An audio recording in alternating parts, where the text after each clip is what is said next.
Hi kids, I'm Miss Booksy and this is Storytime. Today we're reading The Night Before Christmas. Chapter 1, here we go. Wiggle, snap, Storytime. Hi guys, my name is Holly and I'm gonna tell you about the most epic thing that ever happened to my family ever.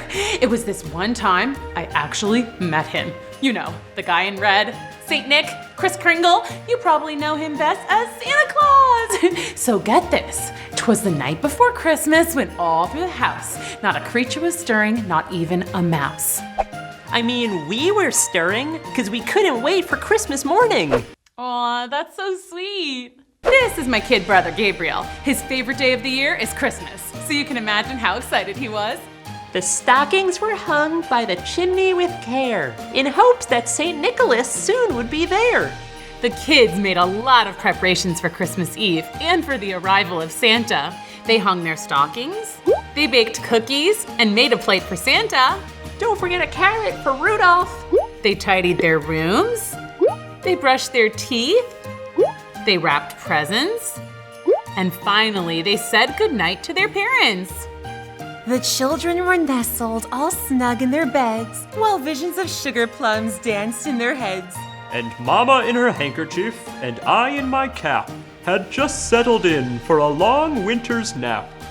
Everyone was sleeping peacefully and anticipating the best morning ever, when out on the lawn there arose such a clatter. I sprang from the bed to see what was the matter. Away to the window I flew like a flash, tore open the shutters, and threw up the sash! Ooh, this is so exciting! Whoa, what happened? It's freezing. I heard something coming from outside. Take a look.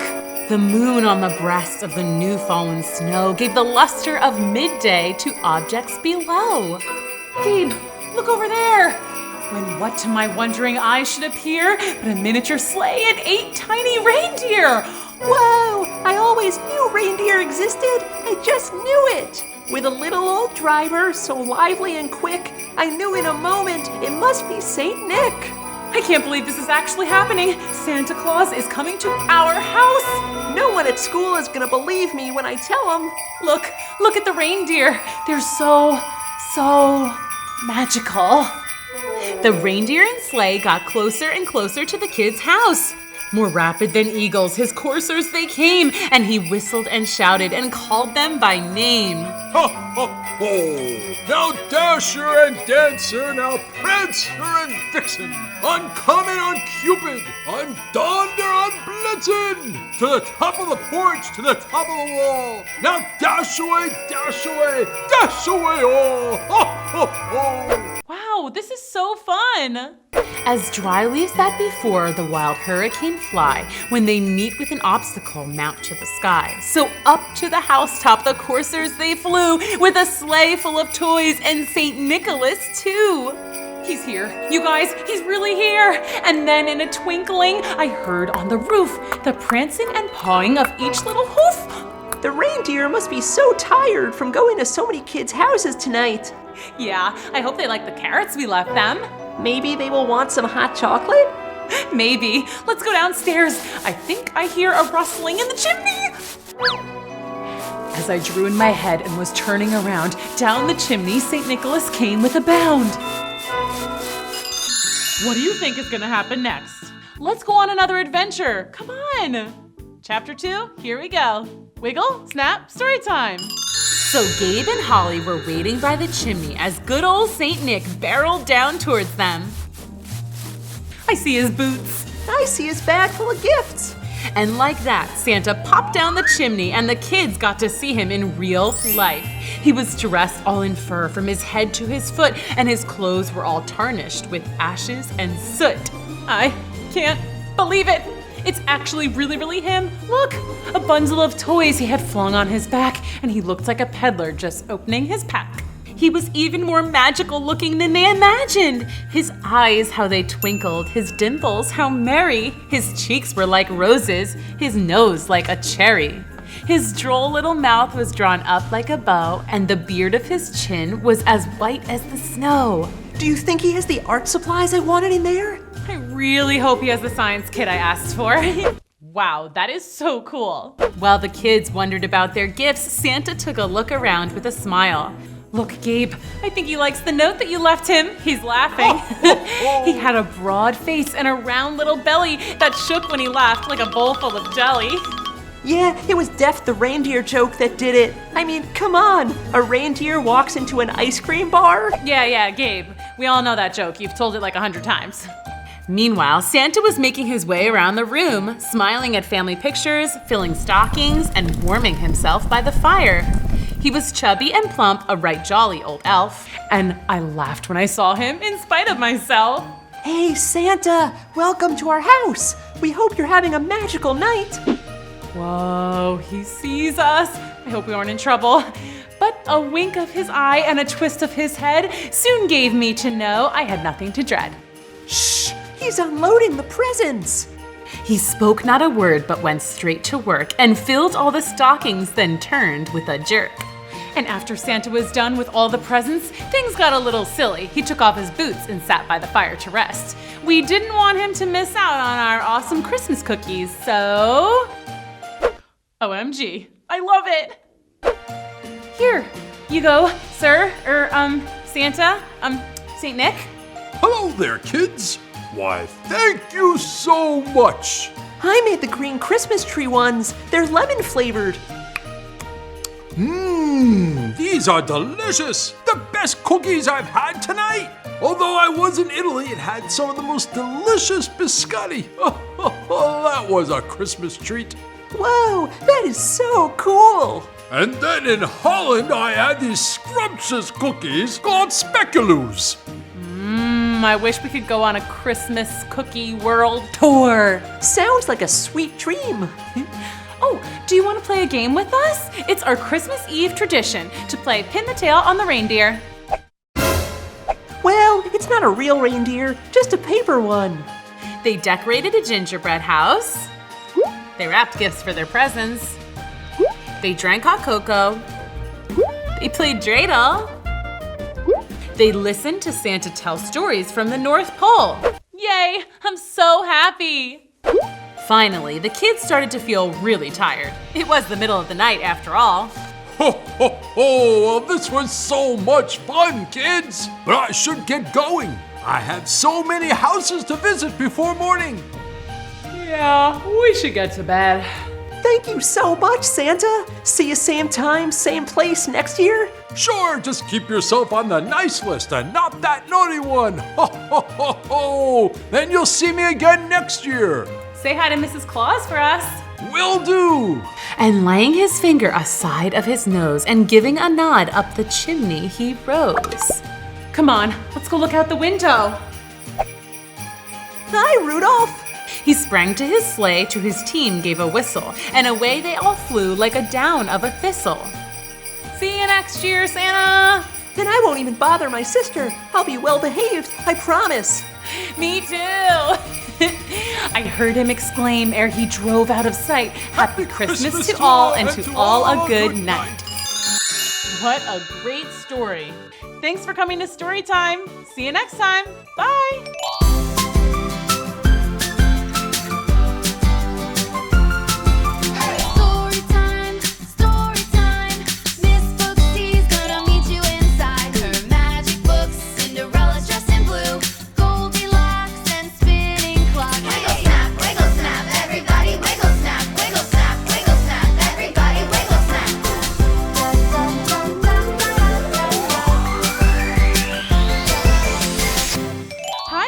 I'm Miss Booksy, and this is Storytime. Today we're reading Rumpelstiltskin. Wiggle, snap, Storytime. Long, long ago, there was a dad, and he had a kid. A daughter, actually. That's me. Together, we made fine designer clothing. The clothes we made were so fancy that the king wanted to wear them. The clothes you make are fantastic. Gee, thank you, King. Thanks a whole kit and caboodle. But my daughter's the real artist. She's so delicate when she's spinning. I bet she could spin straw into gold. Well, as you might know, kings like gold. They like gold a lot. Gold, you say? I'd like to meet this daughter of yours.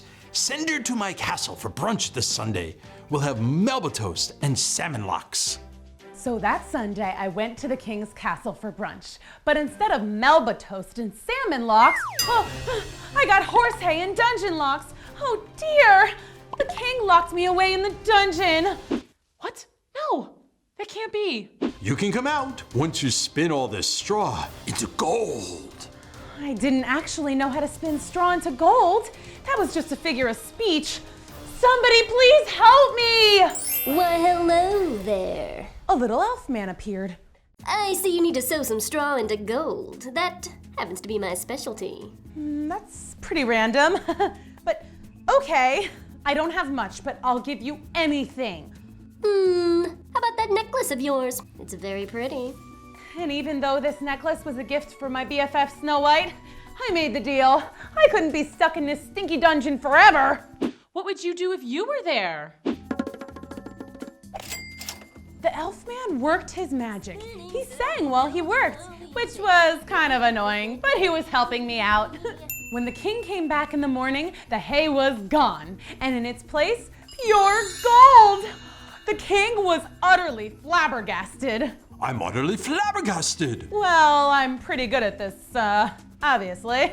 Good! I want more! So this time I'm going to give you 100 times the hay. If you can spin it all to gold by morning, I will let you out. But if not, you will be sent out into the ocean on a leaky ship, never to return. Oh, and the ship will be full of singing mice who are terrible singers. Now get back to sewing. How are they ever gonna get out of this one? Mean? So night came and I didn't know what else to do, so I called out.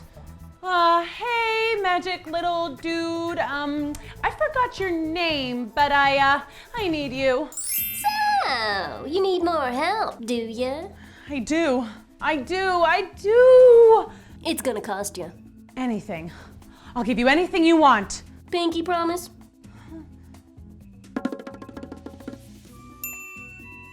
Again, he sang as he worked. Spinning, sewing, gold glowing, taking hay and making it pay. It took all night, and I got seriously tired of that song, but my little friend sewed every last bit of straw into gold. Thank you. How much do I owe you?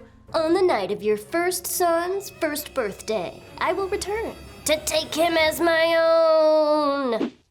Wow, that is so mean. And he laughed all crazy-like and disappeared. Wait, what? He didn't say he was going to take my son on his first birthday, did he? Nah, that would be crazy. The next day, the king saw all that gold, and he was so excited, he let me go. So fast forward a bit. I'm in charge of my own designer clothing company. I'm married, I have a super cool house, a dog, and a cat. I had forgotten all about the little elf who had spun straw into gold. I was living happily ever after. Until the night of my first son's first birthday. We were all celebrating, having a great time, when the little old elf crashed the party. Here I am. Give me that baby. Ah! Watch out! Okay, funny story. I thought you were kidding. Isn't that funny? Not really. You made a pinky promise. Okay, I'll give you gold. Tons of gold. I don't need gold. I can turn straw into gold myself, remember? But I'll make a deal with you, lady. If you can guess my name, then you keep your son. But if you don't, I'll take him and your first daughter. Do we have a deal? I began to guess. Paul, Mike, Mark, Sean. Sean spelled S-E-A-N. Sean spelled S-H-A-U-N. Not even close. Tim, Tom, Tyler, Taylor, Kanye, Senior, Junior. I guessed hundreds of names, hundreds upon hundreds of names, but I just couldn't come up with it. To make matters worse, the horrible little elf was leaning over the baby's crib, singing a lullaby. That's my job. I'll have a son, I'm gonna win. She'll never guess my name, 'cause it's Rumpelstiltskin. Just then, the baby giggled and spoke his very first word. He said, Rumpelstiltskin. Everyone was so excited, as they always are when babies say their first words. What did he say? Nothing. I think he wants his bottle. Rumpelstiltskin, Rumpelstiltskin. Your name is Rumpelstiltskin! No, not fair, not fair. Ah! We won! Yay, I'm so happy. But seriously, we called the police a long time ago anyway. You think you were just gonna come in here and take my baby? I'm his mom. You're a bad elf and you're going to jail. And so we were free from Rumpelstiltskin forever. So my family went on a vacation cruise to celebrate, and the mice on this ship were excellent singers. The brunch buffet was pretty good too.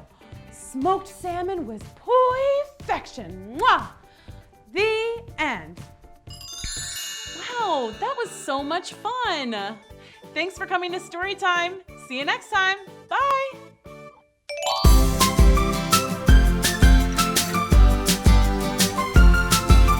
Storytime, storytime. Miss Booksy's gonna meet you inside her magic books. Cinderella's dressed in blue, Goldilocks and spinning clock. Wiggle snap, everybody wiggle snap, wiggle snap, everybody wiggle snap.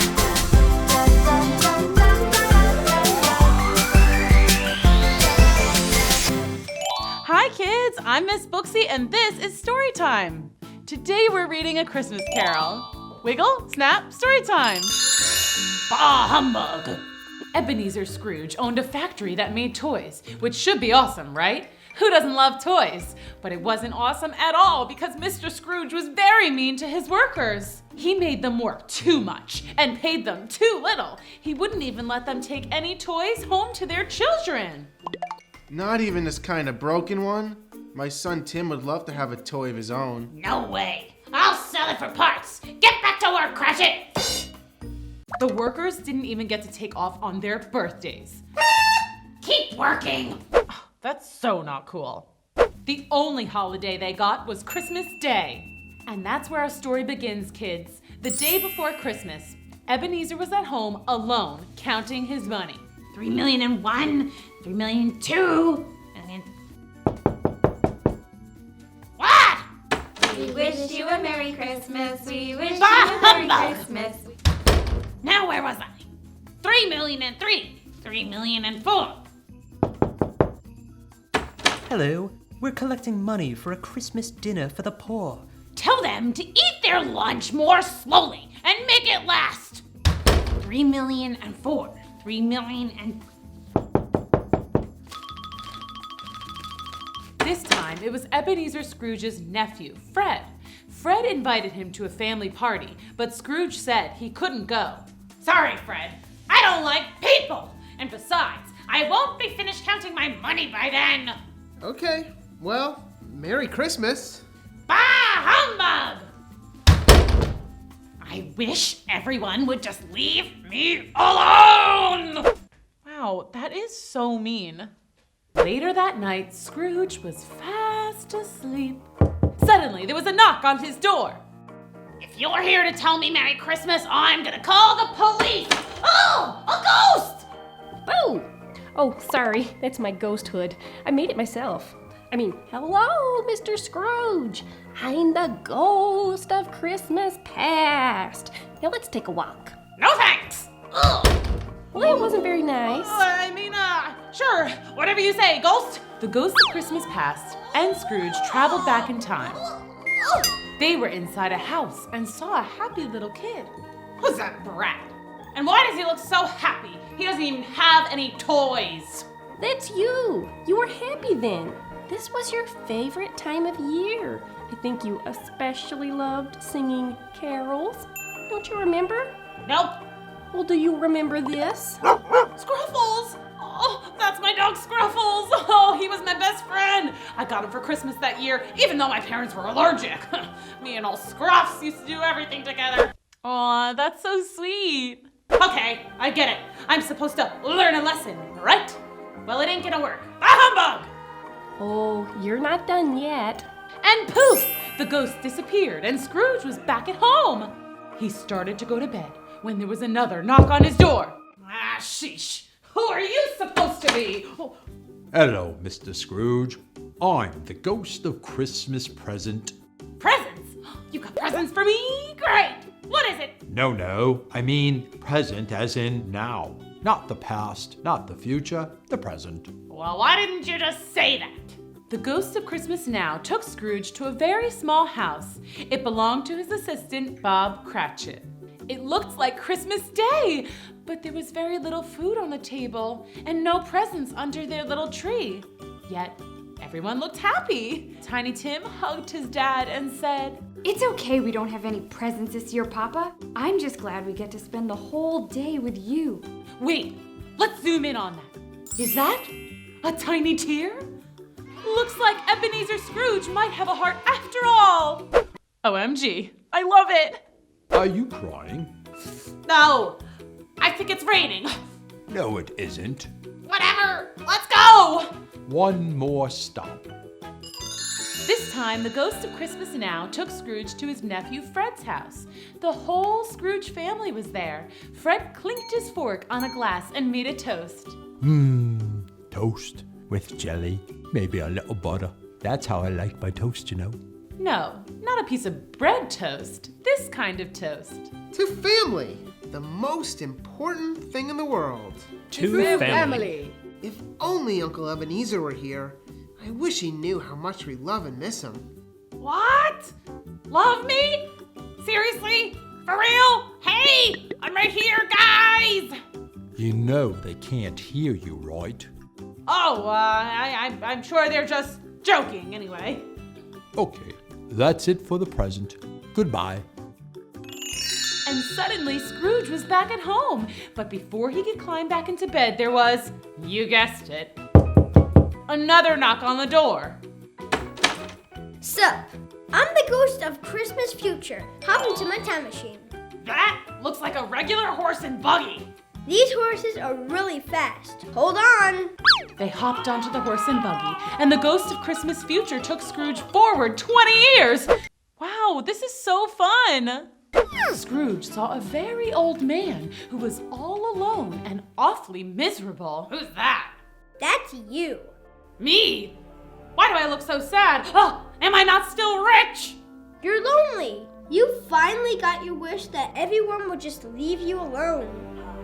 What's that I'm saying? Shh, listen.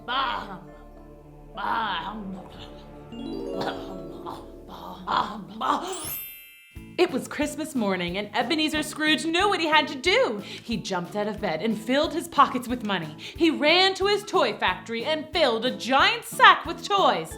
Then he walked through the town, giving money and toys to everyone he saw. Aw, that is so nice. Scrooge stopped at Bob Cratchit's house. Merry Christmas, Bob. I have your holiday bonus and gifts for all your children. This puppy right here is for Tim. Wow, I don't believe it. Thank you, Mr. Scrooge. I named him Scruffles Jr., but you can name him whatever you like. No, Scruffles is perfect. This is the best Christmas ever.